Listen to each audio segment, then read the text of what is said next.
Now the latest ITV News Central with Matt Teale and Sameena Ali Khan.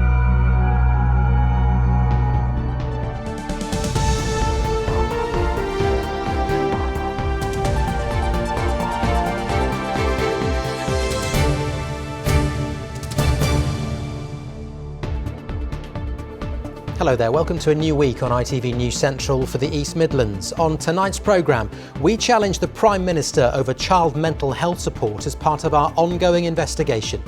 This is something the government cares about desperately, and we're watching very carefully what is happening with child mental health. The pig farmer from Nottinghamshire worried he'll have to start killing his own animals because of a shortage of butchers. Also tonight, the Leicester man on what it means to be black in Britain as part of a major new study. Another marathon milestone for Melton Mowbray's Claire Lomas.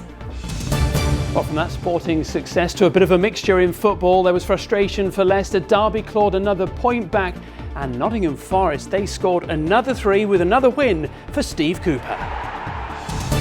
And after some heavy rain through the weekend, sunshine through today. I'll have the full forecast for the week ahead at the end of the programme.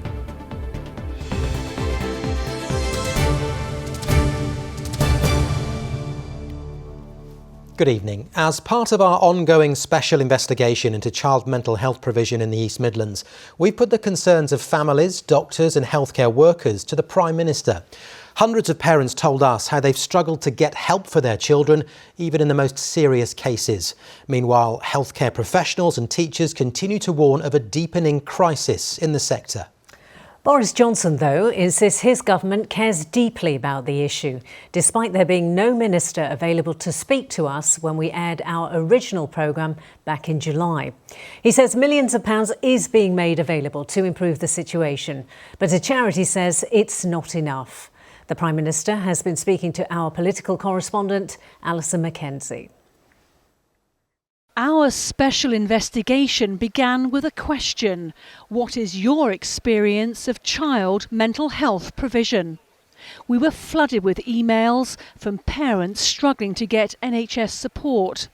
In some cases, their children were suicidal, but were put onto waiting lists for years. Many had their cases rejected. We met an 8-year-old boy whose mental health had deteriorated so much while he waited for support that he picked up a kitchen knife, saying he wanted to end his life. Even that didn't get him help. The Children's Commissioner's most recent figures show that just 1 in 4 children in need are getting help. Our simple question drew a massive response from parents and professionals. The government, though, at the time refused our repeated requests for interviews and chose instead to send written statements.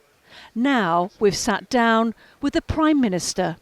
Prime Minister, on child mental health, we carried out a special investigation for our programme. Yes. Hundreds of families came forward saying children with anxiety, ADHD, autism couldn't get the professional help they require. They say sometimes the child feels suicidal as a result. This can't be right. It's happening on your watch, Prime Minister. And this is something the government cares about desperately, and we're watching very carefully what is happening with child mental health. We put another £70 million into it. What I've also done is we've hired Dr. Alex George, not hired, I mean we've just appointed him. I think we're paying the guy, he's doing it voluntarily, and he is our mental health ambassador, and he really understands the issues and is helping to lead our work. But what about concerns now? 2/3 of trusts contacted by NHS providers say they're struggling. One GP said the system is toppling over. This is now. Children are suffering now. Well, we're investing massively in the NHS, another £36 billion that's going in as a result of just the last package, 36 billion, the last package that we introduced. I think we're putting about 12 billion all told into per year into mental health care, plus the 70 million that I just mentioned. I appreciate that it's been tough for kids during lockdown. We've had some very sad stories, children who just feel at their wits' end and the parents can't refer them. GPs are saying they're making urgent referrals, and those in charge saying we can't accept them, there just isn't the provision available. we're doing everything we can to make sure that there is such provision. But what I would say is I do think that lockdown has been particularly tough for some kids. I mean, not for all kids, but for some kids. I think some kids have bounced through it fine, as you'd expect with human beings. People react very differently, but some kids have found it very tough, and that's why being back in school is so crucial. And I think that things will start to improve as the school year continues. But are you shocked the scale of it? Child mental health is children just not being seen. I was shocked to see the figures. 1 in 4 gets seen, 3 in 4 have to wait, sometimes 2 or 3 years for an appointment. Which is why it's so essential to fix the backlogs of the NHS in the way that we're doing, and to put the funding in now for the NHS. And that's why we're putting the extra £36 billion in to help deal with the backlogs. And this is a government that takes mental health as seriously as physical health. And I think the two things are indistinguishable, because you will get, if you can deal with people's mental health problems, help them with that, then they're much less likely to fall sick, and they're much more likely to have successful lives and careers. Thank you, Prime Minister, for talking to ITV News Central. Thank you. We're going to get more from Alison on this in a second or two, but we just want to make it very clear that if you've been affected by the issues that she covered in that interview, there is a list of support groups on our website. The address on the screen as ever, itv.com/central. So let's now cross to Alison at the Conservative Party conference for more. And Alison, a promise of future cash and support for families who've been affected by child mental health in the East Midlands. But does it go far enough, given the scale of the problem, which you mentioned? Well, it's certainly a start, isn't it? But this is an ever-growing problem, as our reports have shown. Yes, there are structures in place, but they need to be built on. The Prime Minister talks about pound notes. He talks about having appointed a mental health ambassador. He says he gets it, but is that a prospect for the future to make it better? Not a question for me, a question for the charities we filmed with. We spoke to Jennifer Wyman from the Derby-based Bridge the Gap. The problem is so huge, they need to think bigger. The money that they've promised to child mental health isn't going to touch the sides. And Boris's comments around, it's great for kids to be back into school. Kids love structure. Yeah, but also there are a lot of children that being in school is adding to harm. And that comes down to a lot of things, not just for funding for child mental health, but funding for schools, that teachers feel unsupported, that they're expected to do too much around mental health. So Alison, away from child mental health support, let's look at the other concerns, because there are several over the future of HS2 in particular in the East Midlands. What can you tell us about that? Well, that's correct. You've got the Prime Minister there. He should know the answers. We know a lot of interest in that eastern leg. It's the HS2 rail to come up from Birmingham through the East Midlands on up to Leeds, and of course lots of promised development at Towton, lots of jobs promised, all linked to that eastern leg. So I did put it to the Prime Minister, when are we going to hear about it? Can he confirm it's actually going to go ahead? I think that the Midlands and the East Midlands, West and East Midlands, are going to do brilliantly out of the whole integrated rail plan, and it's enormous. It's enormous, and we're talking about thunking great railway lines being built across our country to make a huge difference to the lives of people. Not everyone. Is the eastern leg going to happen? You will have to wait and see exactly what we're going to do. He makes you wait. Well, of course, here at the conference, lots of subjects for debate. Tomorrow we hear from the Health Secretary, we hear from the Culture Secretary, and Build Back Britain Better. They're looking at issues for affecting women, so all very topical. Not quite as buzzy as it has been in previous years, but lots of questions and lots of issues about levelling up. Let's hope you get lots of answers. Alison, thank you very much. Let's get some other news now, and a Derbyshire police officer has been arrested following a fatal crash in Etwall. Emergency services were called to Eggington Road last Tuesday. James Bain, who was 50, died after the crash, which involved an unmarked police car. The incident has been referred to the Independent Office for Police Conduct, which is investigating the circumstances. A teenager has been fined for wasting emergency services time after he staged a motorcycle crash in Nottinghamshire. CCTV caught the 19-year-old stopping in Botany Avenue in Mansfield in May before getting underneath the bike. Police, ambulance and fire crews attended the scene and the road was closed for more than an hour. The teenager from Chesterfield said he couldn't feel the entire right side of his body and pretended to slip in and out of consciousness. He was taken to hospital on a stretcher with what appeared to be life-altering injuries. He only admitted that he'd lied when he was shown the footage. Police say they're hoping his hoax call fine will make others think twice about doing the same. Next tonight, a pig farmer from Nottinghamshire says he may have to start killing his own animals because of a shortage of butchers. Des Allen says a lack of staff at abattoirs means he has a backlog of unsold pigs on his farm, which is near Newark. Well, it's a situation affecting the whole country, with the government saying it's keeping the situation under review. However, the industry says unless more foreign workers are brought in, thousands of pigs could be dumped or incinerated. Phil Brewster reports. Des Allen has around 8,000 pigs on his farm. Each week, around 300 would normally go for slaughter. But since early August, staffing problems at the abattoirs mean they're only accepting 260 a week, which is costing Des dearly. 40 pigs that we weren't selling every week, so that's about £5,000 a week we're short of in cash flow. And that's gradually built up until it started a couple of weeks ago, so we're now feeding the extra pigs, and that's sort of costing another couple of £2,000 every week. The main problem at the abattoirs is a shortage of butchers to process all the meat. The National Pig Association says one of the major factors affecting the industry at present is Brexit.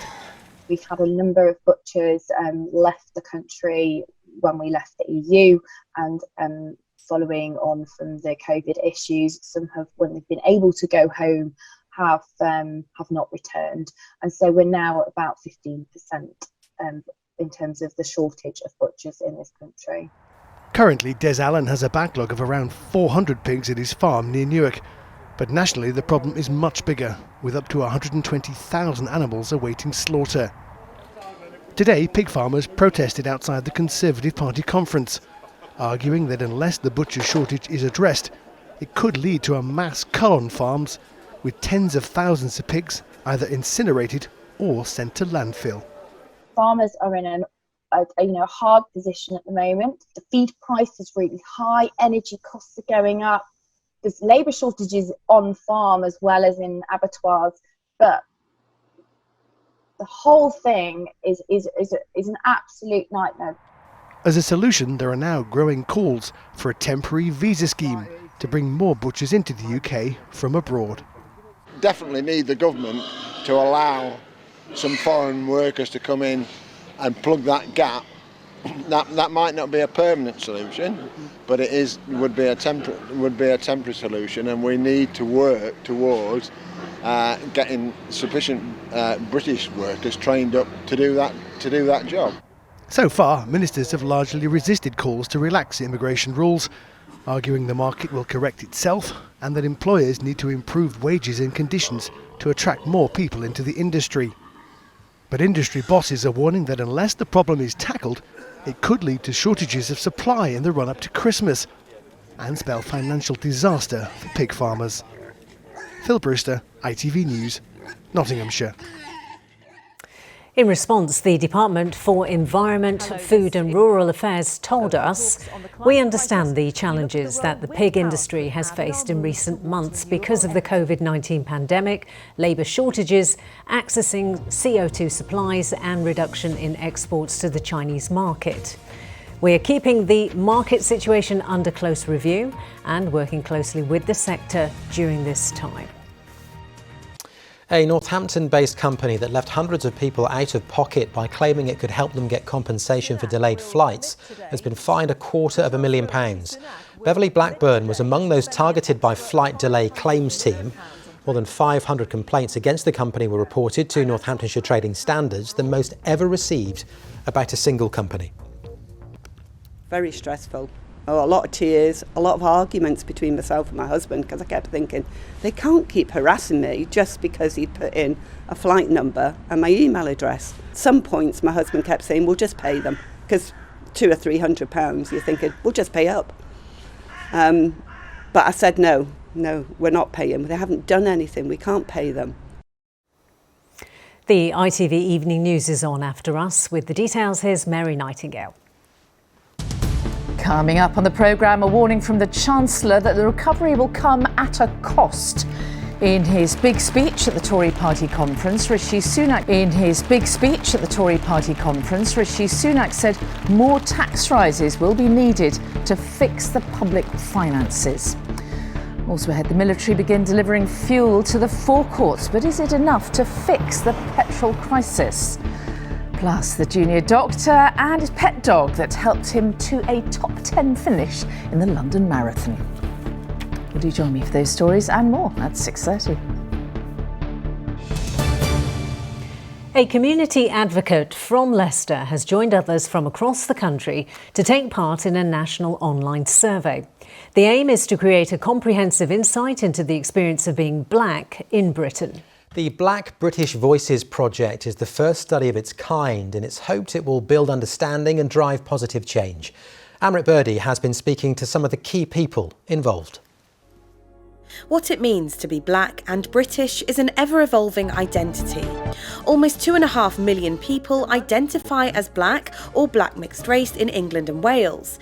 And yet the Black British Voices project is the first time data will be gathered on such a large scale to identify the issues that matter to the UK's black population. Ivan Liebert is a community advocate in Leicester. It's really important that we captured our experiences and document them just for future generations, our children and our children's children, that there are challenges, that we face in the community, in the workplace, in education, and these things need to be understood. I just hope something comes out of these interviews and these surveys, because it needs to. Dr. Kenny Monrose has been working on the project and has been doing in-depth interviews with key black figures. It was such a great and rich experience, often cathartic for some of the people that participated, because it was the first time they got to speak about their experiences.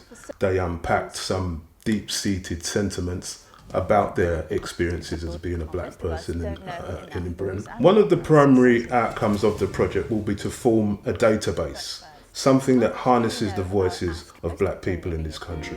And what we can use those voices for is for some ongoing research. If there are any policy considerations or policy changes that we're trying to, prompt change in that particular era, we can use those voices to do that. Katrina French founded a non-profit organisation earlier this year, and she told me there's never been a better time for a project like this. We have an old Jamaican saying, nothing before its time, which doesn't mean it shouldn't have happened before its time, but I think last year the world has awoken to what black people for generations, for centuries have been saying about their experiences. So yeah, whilst we could have said it could have been done a while ago, I don't think the interest was there. I don't think the zeal, I don't think the enthusiasm, and I don't mean that from the black community, but I mean our white allies, from corporations, from institutions, to really champion and be alongside us on this journey. So I kind of feel the time is perfect. The time is right. A final report, including the data, online survey and interviews, will be published at the end of the year. It hopes to provide an insight into what it means to be black and British in 2021. Amrit Birdie, ITV News. And if you want to take part in the Black British Voices project, you can find out how to do so on our website. There's the address. Now, though, it is time to get a look at the weekend sport. Steve is here and it's looking a little bit optimistic, Steve. Yeah, things looking a little bit better, I think. I mean, you think just a couple of weeks ago and it was all doom and gloom at Nottingham Forest. Oh, what a difference a new head coach makes. That and the best of the rest on the way.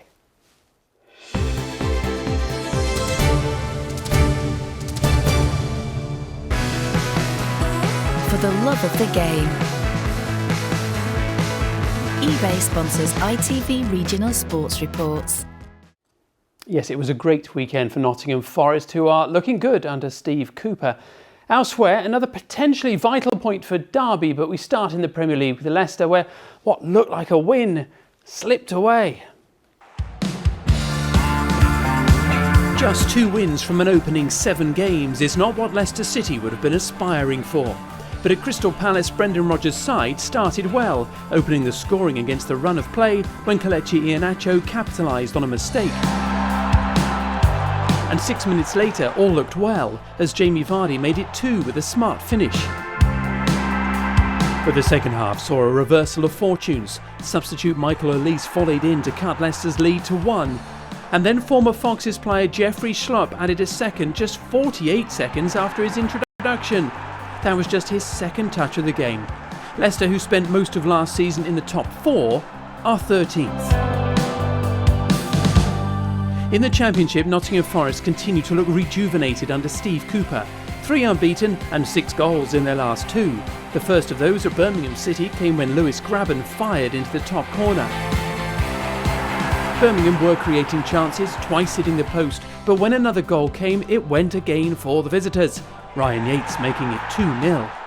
And another fine finish made it 3 as Jed Spencer scored from a tight angle to seal the win and move Forest up to 17th. Derby clawed another of their deducted points back with a goalless draw at Swansea. This was the Rams' most impressive spell in the second half, as Tom Lawrence was thwarted not once, not twice, but 3 times by keeper Ben Hamer. Peterborough lost at home to Bristol City, while pick of the games from League One saw Lincoln twice come from behind to draw with Plymouth. Lasse Sorensen's scrappy finish was enough to cancel out the visitors' opener. But Plymouth again scored, and Lincoln would need a 90th minute penalty from Anthony Scully to save the day. Well, in the Women's Super League, Leicester lost 2-0 to Tottenham. So what did you make of all that then? Well, on Facebook, I was contacted by Franco Ferlanza, who wrote, "Back-to-back away wins, Forest are on fire. I wasn't a fan of Cooper, but boy, am I eating humble pie now. Tastes lovely when successful." I like that. John Haddows, he was happy too.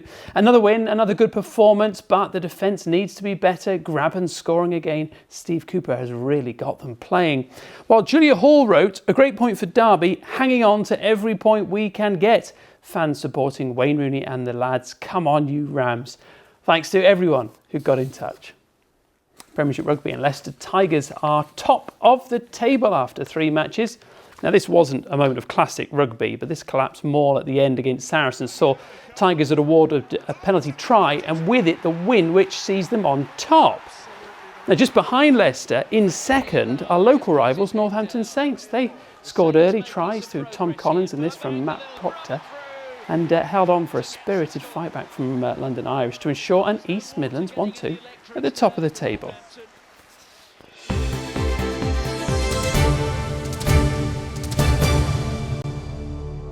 And finally from me, the Osberton International Horse and Carriage Trials took place over the weekend.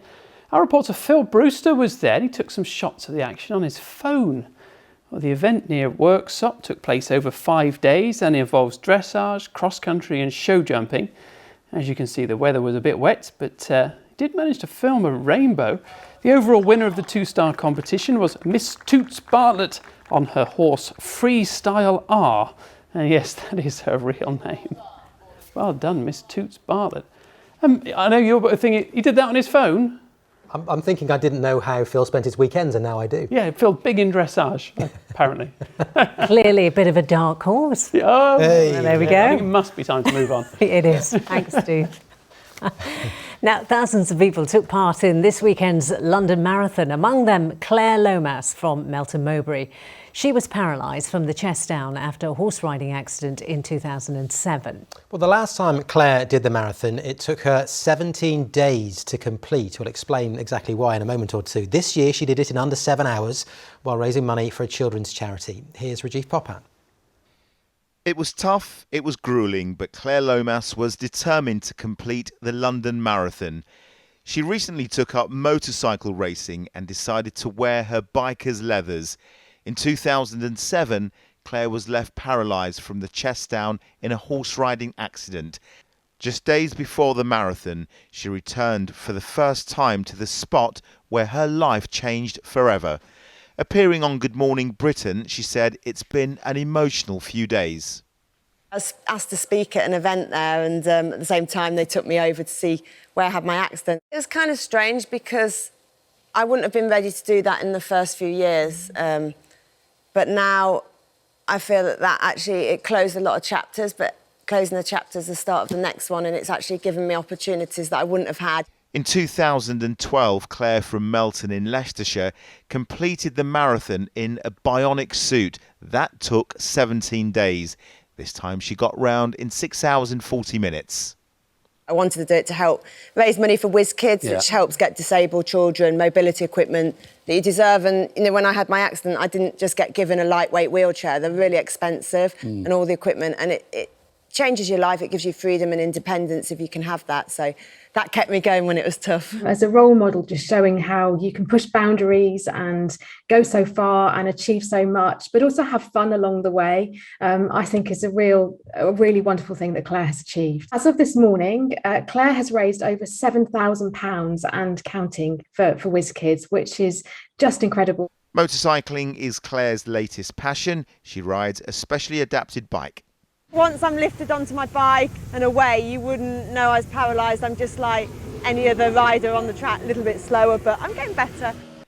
There will be many more adventures for Claire, and her fundraising will continue. Rajiv Poppet, ITV News.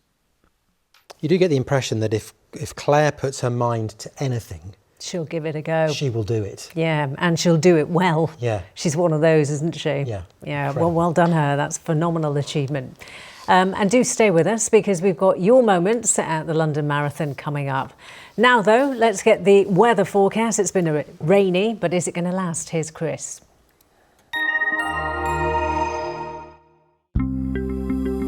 Making the most of it, whatever the weather. Octopus Energy sponsors ITV Central Weather.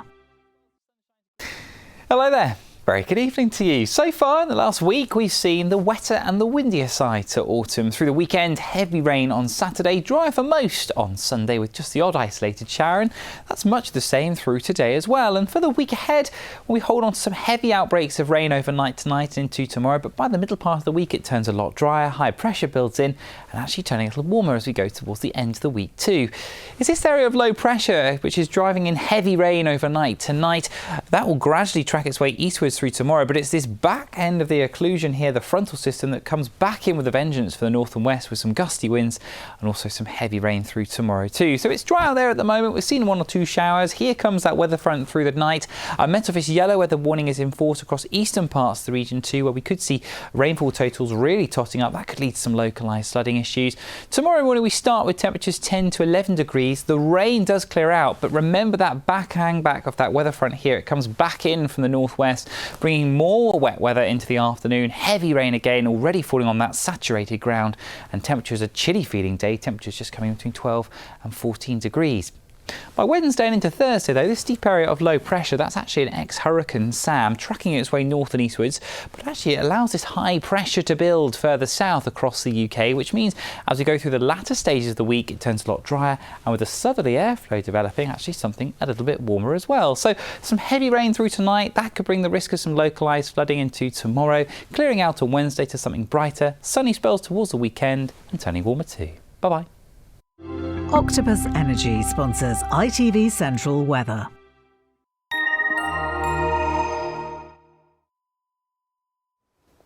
And just finally, before we go, as promised, we're going to share some of your London Marathon pictures from the weekend, as it finally made a very welcome fundraising return for many people. This sent in by Laura Bennett from Swadlincote in Derbyshire. She took part for the air ambulance service. She finished with a time of 5 hours and 38 minutes. Well done to her. Yeah, it's very good, isn't it? Neil Sutcliffe from Derby said the London Marathon was a great day and the crowd was incredible. He finished with a time of 5 hours, 1 minute and 53 seconds. Well done you. And Kevin Abbott sent us this picture of him holding his medal after he completed the marathon in 3 hours, 56 minutes. He said the atmosphere and crowd support were electric. Thank you to everybody who sent in their pictures, and well done. I mean, it's just an incredible achievement, isn't it? Just brilliant. 3 hours. Yeah. That's amazing. Yeah. That's elite, isn't it? That's really good. Well, that is it from us for tonight. ITV Evening News is next, and I'm back with the late bulletin at 10:30 from the team. Bye-bye. Bye-bye.